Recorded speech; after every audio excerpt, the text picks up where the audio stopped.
अस्सलाम वालेकुम नाज़रीन, अगर आप शिज़ोफ्रेनिया के बारे में जानना चाहते हैं कि ये जो ज़हनी मर्ज़ है, इसके मुतालिक कुछ इन्फॉर्मेशन लेना चाहते हैं तो आज की ये वीडियो आपके लिए बहुत खास होने वाली है। माहिर नफ्सियात शफ़ाकत अली भट्टी आपसे मुखातिब हूँ the mind clinic for psychological services के प्लेटफॉर्म से।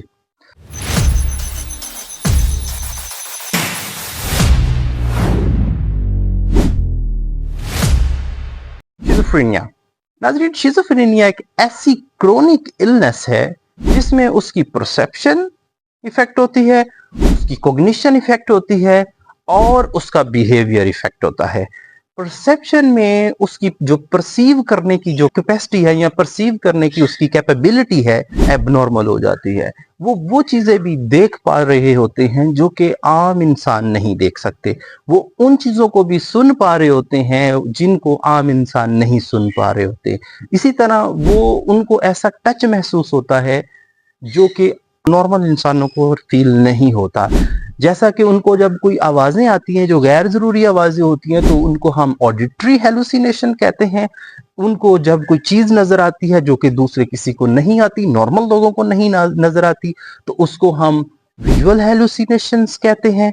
इसी तरह जब उनको टच महसूस होता है जबकि एक्चुअल में ऐसा टच की फीलिंग नहीं होती रियलिटी में, तो वो टेक्टाइल हेलुसिनेशंस होते हैं। इसी तरह उनको खुशबू आती है जो कि खुशबू या बदबू आती है जो कि हकीकत में नहीं होती, एग्जिस्ट नहीं करती, तो उसको हम ऑल्फैक्टरी हेलुसिनेशंस कहते हैं। इसी तरह जब उनको कोई टेस्ट महसूस होता है, वो टेस्ट वर्स भी हो सकता है, अच्छा भी हो सकता है, तो वो जो टेस्ट होता है उसको हम टाइल हेलुसिनेशंस कहते हैं। तो जो हमारी 5 सेंसेस हैं, ये 5 सेंसेस सेंस करने की जो कैपेसिटी है, जो कैपेबिलिटी है, एबिलिटी है, वो नॉर्मल नहीं रहती, वो एबनॉर्मल हो जाती है।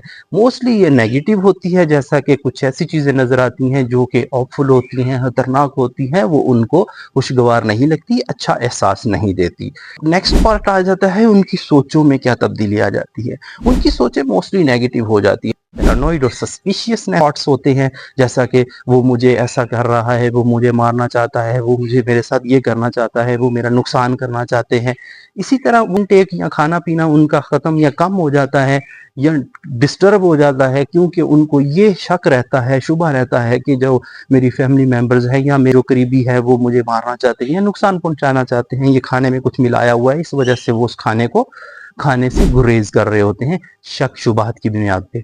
इसी तरह जो बेटा है या बच्चा है या बेटी है, उनको अपने पेरेंट्स से या अपने बहन भाइयों से शक शुबाहत का शुबा रहता है। इसी तरह अगर हस्बैंड है या वाइफ है तो उसको अपने पार्टनर के साथ शक शुबाहत का शुबा रहता है। उनका जो ये शक शुबाहत वाला सिम्टम है ये भी प्रोमिनेंट हो जाता है, जिससे आप देख सकते हैं उनकी नींद डिस्टर्ब हो जाती है। जब स्लीप डिस्टर्ब हो जाती है तो वहां से भी आप जज कर सकते हैं, या वो बहुत ज्यादा सोना शुरू कर देते हैं या वो बहुत कम सोना शुरू कर रहे होते हैं। टीवी पे कोई चीज चल रही है, कोई प्रोग्राम चल रहा है, तो उनको लगता है कि ये मेरे मुतालिक है, तो उनकी कॉग्निशन खराब होती है। उनको ऐसा लगता है कि मेरे अंदर किसी ने कोई चिप लगा दी है, कोई और मेरे सारे थॉट्स निकाल रहा है, या उनको ये महसूस होता है कि मेरे अंदर कोई थॉट्स डाल रहा है, ये थॉट्स मेरे अपने नहीं है।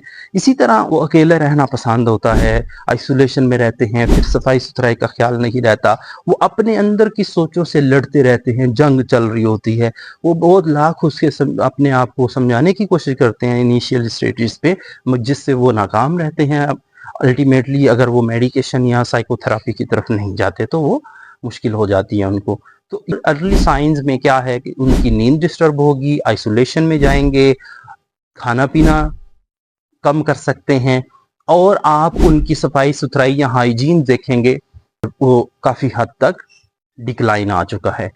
शिज़ोफ्रेनिया की इंटेंसिटी को चेक करने के लिए आमतौर पे टेस्ट जो अप्लाई होते हैं, जो सबसे मशहूर है वो पेंस है, जिसको अप्लाई करने के बाद हम ये आइडेंटिफाई कर सकते हैं कि लेवल कौन सा है, माइल्ड है, मॉडरेट है या सीवियर है, और उसके कौन सा लेवल में है, जिसके अकॉर्डिंगली हम उनकी मेडिकेशन स्टार्ट कर देते हैं। साइकोसिस या शिज़ोफ्रेनिया में फार्माकोलॉजिकल ट्रीटमेंट और साइकोलॉजिकल ट्रीटमेंट दोनों को पैरेलल लेके चलना पड़ता है।